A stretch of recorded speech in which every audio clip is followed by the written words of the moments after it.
Thank you. My story today comes from Liberia. The national anthem we just sang was the national anthem of Liberia, which means all hail Liberia, hail. The capital city of Liberia is Monrovia.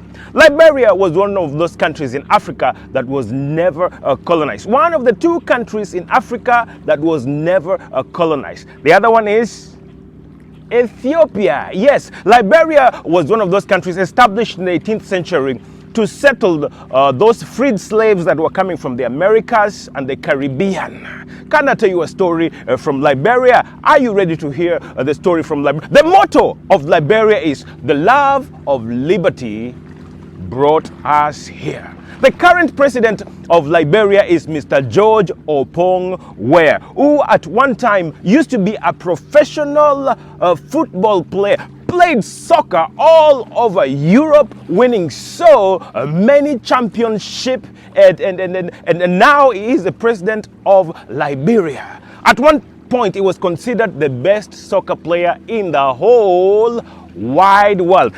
Liberia enjoys a beautiful relationship with its neighbors in Sierra Leone, Guinea, and Ivory Coast, and of course, the beautiful Atlantic Ocean. Are you ready for a story from Liberia? Can I tell you a story? Can I tell you a story? Are you ready for a story? Let's go. Hadithi, hadithi. Hadithi njoo. Once upon a time, hapo zamani za kale, Chongilala, there was a hunter. When this hunter was born, he came out from his mother's womb with such a elastic cry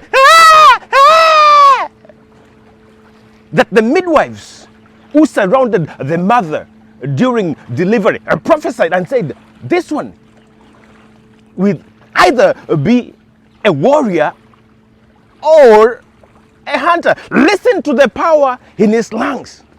Well, this young man, he chose the latter. He chose to become a warrior.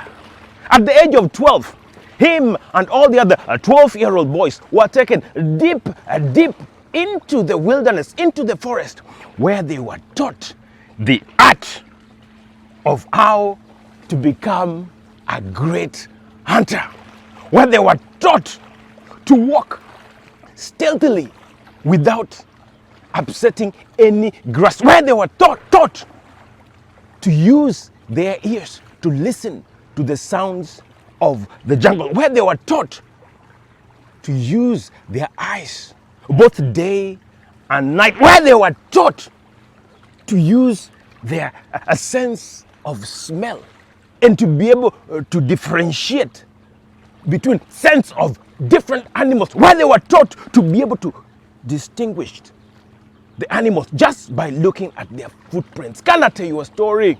Are you ready for a story?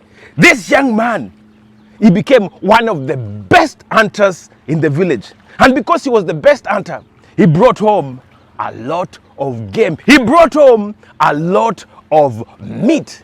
And because he brought home a lot of meat, he attracted the attention of the young women. When it came a time for him to get married, can I tell you a story? He had a wide range of young women to choose from. Of course, he chose the most beautiful girl in the village. And in 9 months, this beautiful girl that he chose as his wife rewarded him with a son. Can I tell you a story? Oh, when the hunter's son was born, the hunter was so proud because the son came out of the stomach just like him. The son came out with and the hunter said, I'm so proud of my son. And he made a declaration in front of everybody and said, in the honor of my son, on the day that he gets named, I am going to offer a leopard sacrifice, a leopard cub as a sacrifice during the naming of my son. And the people said, oh, you are going to go to the forest to catch the baby of a leopardess? Don't you know how ferocious the leopardess is in protecting its own? How can you escape with your... He said, I am the best hunter. Am I not? and I've given you my word. My word is my bond. On the day my son will be named, I will go and I will catch a leopard cub, and I will sacrifice a leopard cub on the day my son is named. You think you will escape with your life? Can you do it? I am the best. My word is my bond, said the hunter. Days passed, and the day before the naming ceremony of the son, the hunter, he took his weapons and he went, disappeared into the forest. He took the long hill and he went down the hill onto the other side of the forest, where he walked stealthily without upsetting any grass, where he walked stealthily looking at every footprint, where he walked stealthily using his ears, where he walked stealthily using his eyes, and he walked stealthily using his nostrils, using his ears, to the point where he was almost not breathing, but he listened. And then he put his ears on the ground. He heard the sound, and he followed the sound.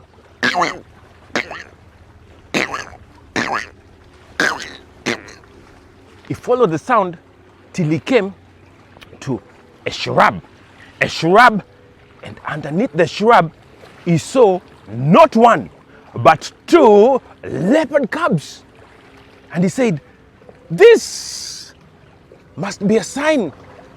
I will sacrifice not one but two leopard cubs, one in honor of my son and the other one in honor of my wife. And he looked at the two leopard cubs. He did not see the leopardess. He looked around.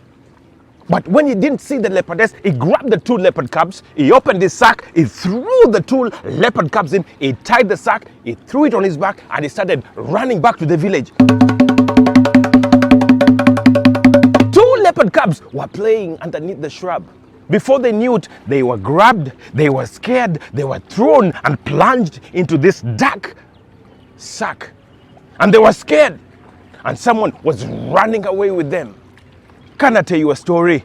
The hunter, he ran up the hill, and he ran down the hill until he came back to the village. He opened the gate and he closed the gate of the village. When he came back, when the people saw him with what he was having, oh, there was a lot of celebration. Shangwe, davigelegele. There was ululation.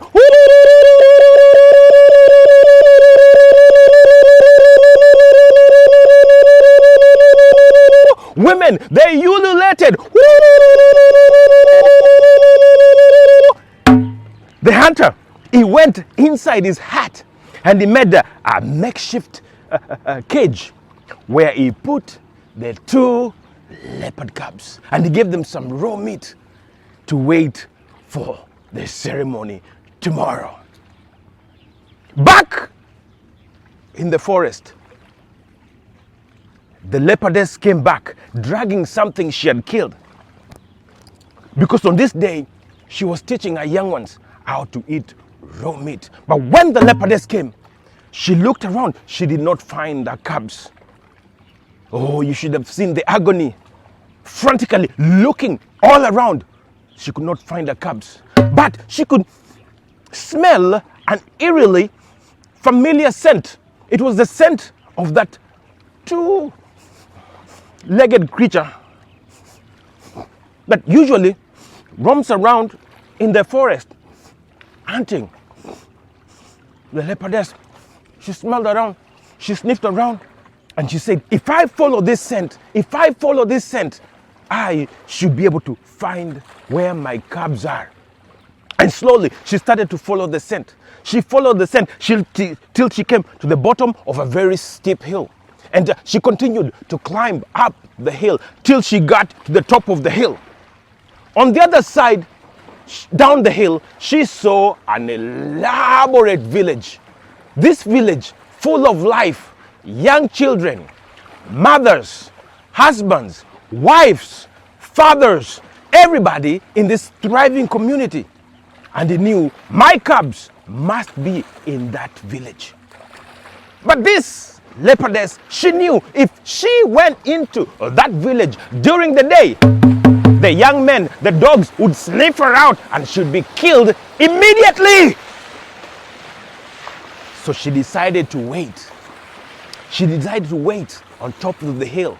She sat down, curled her tail behind her, and waited for the sun to go down over the horizon. Waited till the sun had gone down into the horizon. Waited till everything was quiet in the village. Waited till the fathers were drumming at night. Waited till the mothers were singing lullabies. Oh, mbeundole, oh, mbeundole, nyathima yuak, ondiek chame, nyathima ling, ondiek we, nindo meruo bi manakae. She waited till the mothers were singing lullaby, and then she stood up on top of the hill and she transformed herself into a beautiful woman. Beautiful woman with a cat-shaped eyes. Beautiful woman with long arms, long legs, long luscious hair, wearing nothing but leopard skin.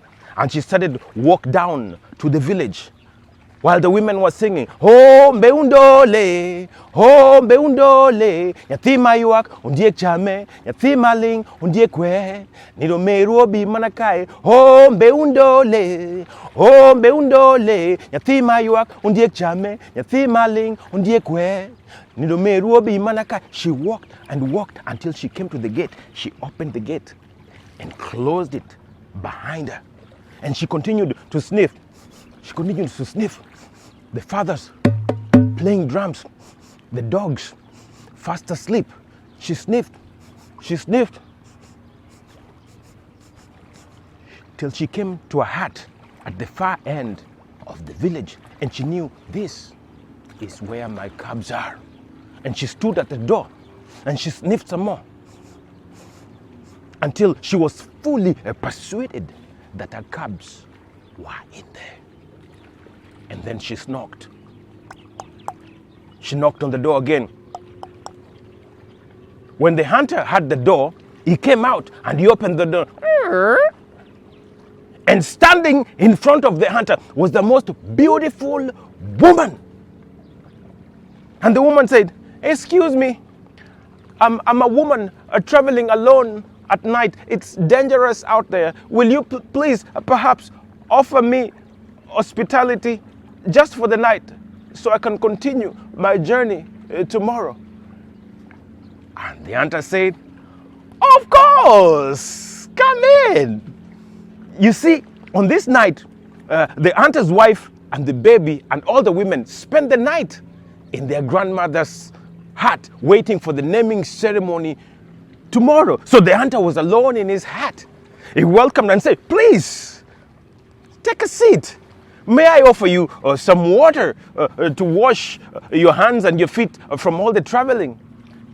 Yes, said this leopardess woman. And she sat down. The hunter offered her some water and said, may I offer you something to eat and drink? Yes, she said. The whole time she was sniffing around. The whole time she was sniffing around until she saw on the corner of the hut was the makeshift cage. Inside the makeshift cage were her two precious cubs. Her heart almost slept over her heart. And the hunter brought him some food, and she started to eat pounded yams, sokoyo koto, and sour milk. And then she gathered the courage to ask the hunter, excuse me, but why do you have two leopard cubs? And the other said, tomorrow is the naming ceremony of my son, and I'm going to offer the two leopard cubs as a sacrifice in honor of my son and my wife. And her heart almost jumped out of her mouth. She calmed herself down and said, but do you have to offer two? Can't you just offer one and let the other one go? The hunter said, of course, I suppose I could offer one, but I have two. So I will offer two. One for my wife and the other one for my son. And she said, but please, just offer one and let the other one go. Please, consider, have mercy. Think about the mother of the leopard cubs. He said, I'm a hunter. I gave my word, okay? I'm going to offer two. Please, she got up, tried to, and the hunter said, woman, please, sit down. You are my guest, okay? Don't be rude. Eat, drink, sleep, okay? Tomorrow, you're welcome to the ceremony. Otherwise, there's the door, you can go, said the hunter. And the leopardess woman, she said, but please, be merciful. Woman, you women, since when did you start teaching me about compassion and mercy?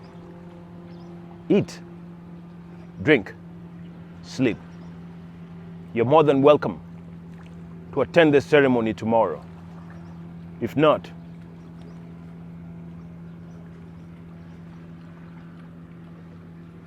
and the leopardess woman, she started crying and tears were welling from her. And the hunter said, please, save yourself the tears.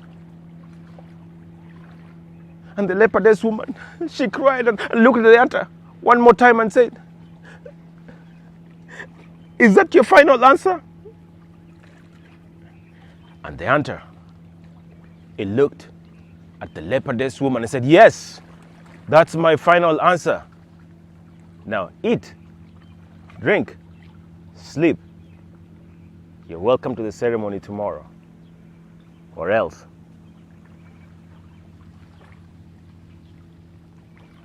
The leopardess woman stayed silent.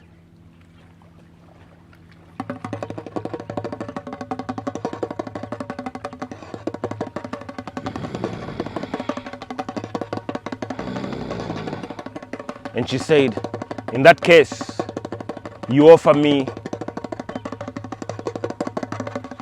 no other option. And she stood up and quickly transformed herself into a leopard. When the hunter saw this, the hunter turned around quickly and started to run towards the wall to grab his weapons. But the leopardess woman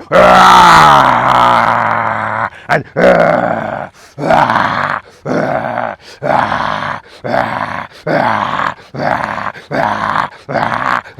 the hunter fell down thickly and gave up the ghost just like that.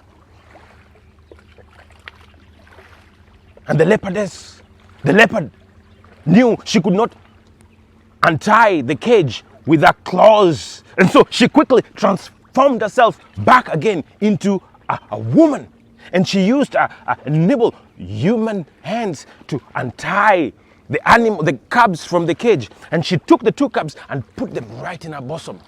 The cubs, they could smell something that was eerily familiar to them, but they did not recognize this woman. And she knew she had to walk out of this village again. And she took her two cubs, put them in her bosom, and she started to walk out of the village stealthily, quietly, as the men were playing drums, as the women were singing, Hombe undole, hombe undole, nyathi mayuak ondiek chame, nyathi maling ondiek we, nindo meru obi manakae, hombe undole, hombe undole, nyathi mayuak ondiek chame, nyathi maling ondiek we, nindo meru obi manakae. Home, she walked and walked up the hill. When she got to on top of the hill, she transformed herself again into a leopard. And that is when the little cubs were able to recognize this was their mother the whole time. And they started to run down the hill. They ran down the hill and they went deep into the forest. Can I tell you a story? Hadithi hadithi. Hadithi njoo. The following morning, oh, when the women and then the hunter's wife, they woke up and they were singing, marching towards the hunter's house so they could wake him up, so he could come out and offer the sacrifices. The hunter did not come out. They sang, Mwana wambeli bayaye, Mwana wambeli bayaye ko, Mwana wambeli musiko del, Mwana wambeli bayaye, Mwana wambeli bayaye ko, Mwana wambeli musiko del, Mwana wambeli bayaye, Mwana wambeli bayaye ko, Mwana wambeli musiko del, Mwana wambeli bayaye, Mwana wambeli bayaye ko, Mwana wambeli. The hunter did not come out. They kept singing, Mwana wambeli bayaye, Mwana wambeli bayaye ko, Mwana wambeli musiko del, Mwana wambeli bayaye, Mwana wambeli. The hunter did not come out. Mwana wambeli bayaye, Mwana wambeli bayaye ko, Mwana wambeli musiko del. The hunter did not come out. The hunter's wife eventually went and opened the door. When she opened the door, ladies and gentlemen, had you been there in that village, you could have heard the most painful cry of agony any woman has ever cried in the entire wide world. She cried, her cries rented and rippled from village to village, and the pain and the agony when she realized what had happened. But also, if you had been in the forest, you could have seen the leopardess and its cubs tumbling all around, singing and dancing to leopard songs and leopard dances.